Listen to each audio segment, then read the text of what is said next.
नमस्कार, मैं विनय शर्मा एस्ट्रोनॉम्स में आप सभी का स्वागत करता हूं। मित्रों, देवगुरु बृहस्पति अपना नक्षत्र गोचर परिवर्तन करने वाले हैं। वर्तमान समय में वो राहु के आर्द्रा नक्षत्र में गोचर कर रहे हैं।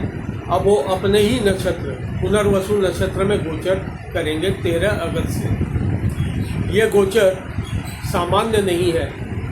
अमूमन गुरुदेव एक राशि में 1 वर्ष रहते हैं, किंतु अतिचारी गति के कारण ये अतिचारी गति इनकी लगातार 8 वर्षों तक रहेगी।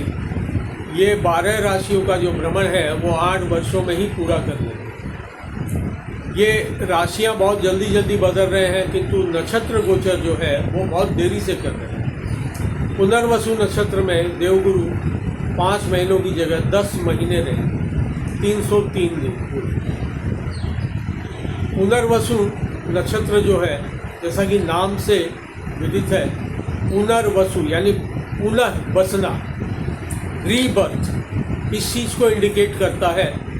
जो चीज़ खराब हुई है उसको पुनः वापस से रिक्रिएट करना इस नक्षत्र का काम है। इस नक्षत्र की देवी है देव माता अदिति और इसका वृक्ष है बांस का वृक्ष। ये नक्षत्र जो है संघर्ष और तत्पश्चात लाभ को दर्शाता है। पहले संघर्ष, उसके पश्चात लाभ को दिखाता है।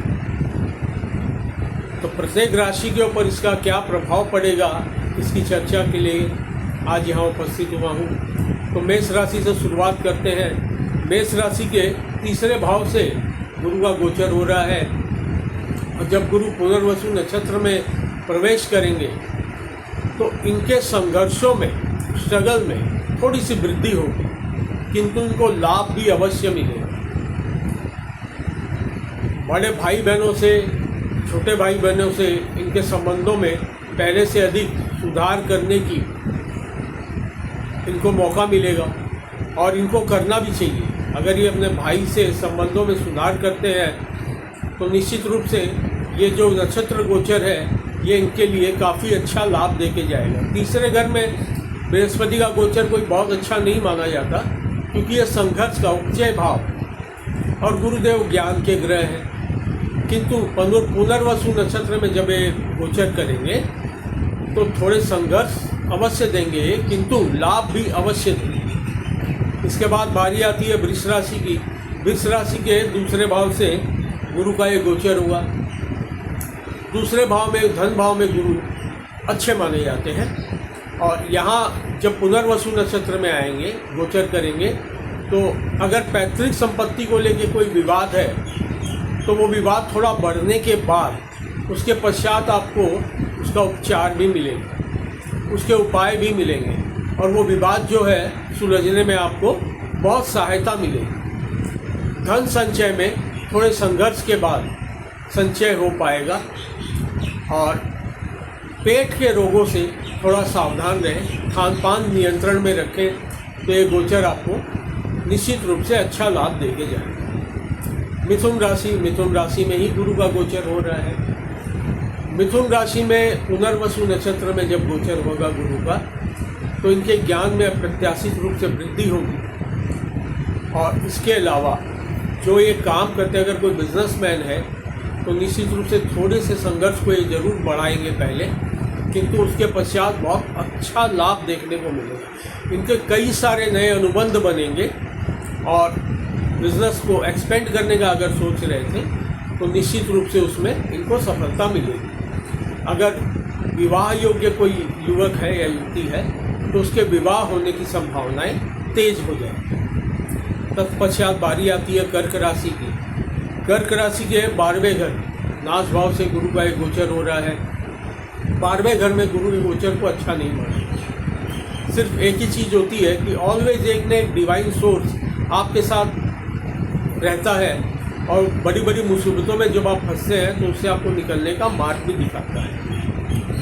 यहाँ जब पुनर्वसु नक्षत्र में गुरुदेव गोचर करेंगे तो अगर विदेश संबंधी आपके कोई काम है या आप एक्सपोर्ट इंपोर्ट का काम करते हैं या विदेश में बसना चाहते हैं तो उसकी प्रक्रिया जो है वो तेज़ हो जाएगी और वहाँ आपको लाभ अवश्य देखने को मिलेगा। किंतु यहाँ आपको आपके स्वास्थ्य का अवश्य ध्यान रखना पड़ेगा, क्योंकि यहाँ पे आपके एक्सपेंसेस भी बढ़ेंगे, जो कि मेडिकल एक्सपेंसेस के रूप में सामने आ सकते हैं। इसके पश्चात बारी आती है सिंह राशि की। सिंह राशि के आय भाव से गुरु का गोचर हो रहा है। आय भाव में गुरु विशिष्ट कारक रहते हैं और बहुत अच्छा परिणाम देते हैं। और पुनर्वसु अपने ही नक्षत्र में जब आएंगे तो आपके जो भी अधूरे काम जो अटके हुए हैं, पहले से जो अनुबंध जो रुके हुए हैं फाइनेंस को लेकर के, वो अब एक के बाद एक बातचीत के बाद पूरे होने लगेंगे और आपको उसमें लाभ भी मिलेगा। यहाँ बैठ के गुरु अपने ही नक्षत्र में आपको आय के नए नए साधन अवश्य प्रस्तुत करेंगे और कई नए अनुबंध आपके सामने आएंगे जो आप अपनी समझ से उनको अपना सकते हैं। और किंतु फिर भी कहूँगा मैं कि आपको अपने स्वास्थ्य का जरूर ध्यान रखना चाहिए। अगर आपका कोई बड़ा भाई है तो उससे अपने संबंधों में जरूर सुधार करें, तो ये गोचर आपको अच्छा लाभ देके जाएगा। तत्पश्चात बारी आती है कन्या राशि। कन्या राशि के 10वें भाव से गुरुदेव का गोचर हो रहा है। गुरुदेव जब पुनर्वसु नक्षत्र में प्रवेश करेंगे, 10वें भाव में गुरु का गोचर कोई बहुत अच्छा नहीं माना जाता, क्योंकि कालपुरुष की कुंडली में 10वें भाव में मकर राशि पड़ती है और मकर राशि में गुरुदेव नीच के होते हैं। किंतु यहाँ इनको दिशा बल अवश्य मिलता है और यहाँ जब बैठेंगे तो आपके कर्म क्षेत्र में निश्चित रूप से परिवर्तन ये करवा देंगे। कर्म क्षेत्र में अगर नौकरी आप करते हैं तो आपको नई नौकरी मिल सकती है अगर आप प्रयास करें तो, या नौकरी में कुछ न कुछ समस्या आके उसके बाद फिर वो समस्या सुलझ जाए।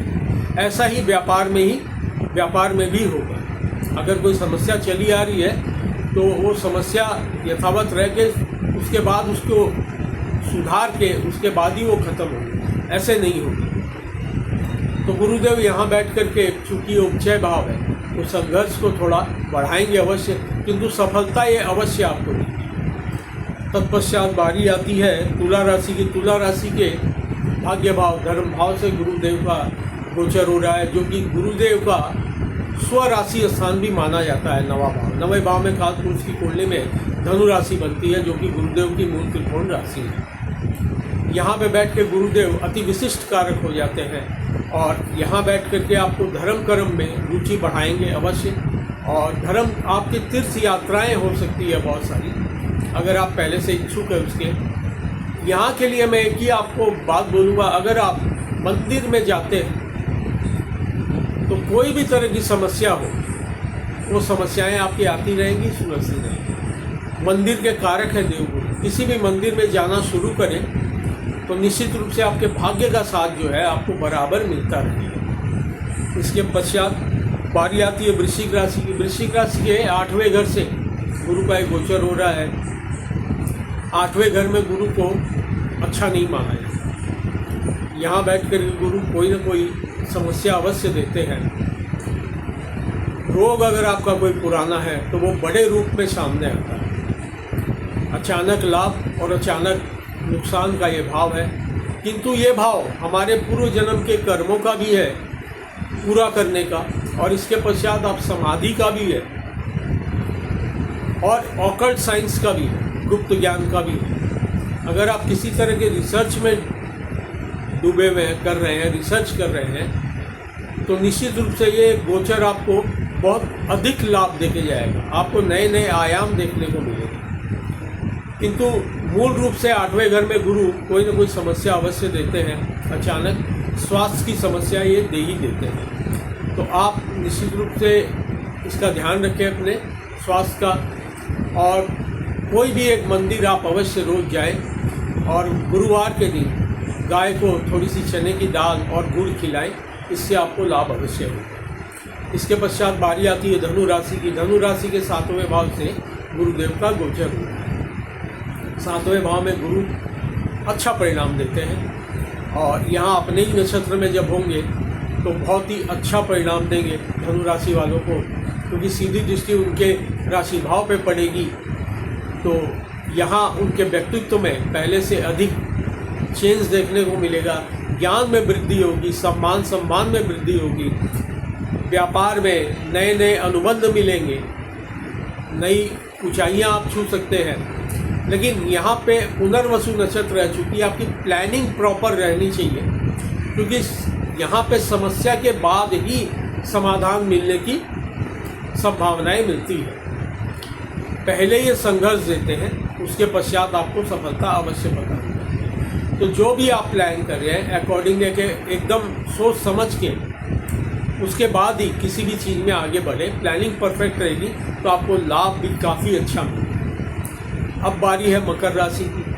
मकर राशि के छठे भाव से गुरु का गोचर हो रहा है। छठे भाव में गुरु के गोचर को अच्छा नहीं माना जाता, किंतु यहाँ बैठ करके ये रोगों को, अगर कोई पुराना रोग है आपका तो निश्चित रूप से इस टाइम पे तो काफ़ी बढ़ने की उम्मीद है, और उसके बाद काफ़ी उपचार के बाद ही वो ठीक हो पाएगा। शत्रु वृद्धि के और इशारा कर रही है ये जो गोचर है। शत्रु वृद्धि होगी और तत्पश्चात शत्रु शांत भी होंगे। विदेश से जुड़ के अगर काम करते हैं, कोई कंपटीशन की तैयारी कर रहे हैं, तो वहाँ सफलता मिलने के आपको पूरे चांसेस रहेंगे। अब बारी आती है कुंभ राशि की, जिसके 5वें भाव से गुरु का गोचर हो रहा। 5वां भाव गुरु को अति प्रिय है। 5वें भाव के गुरु बहुत कारक माने जाते हैं। संतान भाव भी है और गुरु संतान के कारक है, और ये लक्ष्मी स्थान भी है और हमारे ज्ञान का भी स्थान है। यहाँ बैठ कर के गुरु अपने ही नक्षत्र में सीधी दृष्टि से आय भाव को देखेंगे, आय में ये वृद्धि करेंगे। संतान को थोड़ी समस्या हो सकती है पढ़ाई लिखाई में या उनको आगे बढ़ने में शुरुआत में, तत्पश्चात उनको सफलता मिलेगी। अगर आप स्टूडेंट हैं तो आपको थोड़ी कड़ी मेहनत के बाद ही सफलता यहाँ पे दिखाई देती है। आय में यहाँ कोई समस्या नहीं दिखाई देती। तत्पश्चात बारी आती है मीन राशि की। मीन राशि में चौथे भाव में, मीन राशि के चौथे भाव से गुरु गोचर कर रहे हैं। चौथे भाव में गुरु के गोचर को काफ़ी अच्छा माना गया है। यहाँ बैठ कर के गुरु आपको प्रॉपर्टी से रिलेटेड अगर कोई समस्या चली आ रही थी तो वो अब सुलझने वाली है। वो सुलझ जाएगी, थोड़े प्रयास ज़्यादा करने पड़ेंगे आपको, वो सुलझ जाएगी।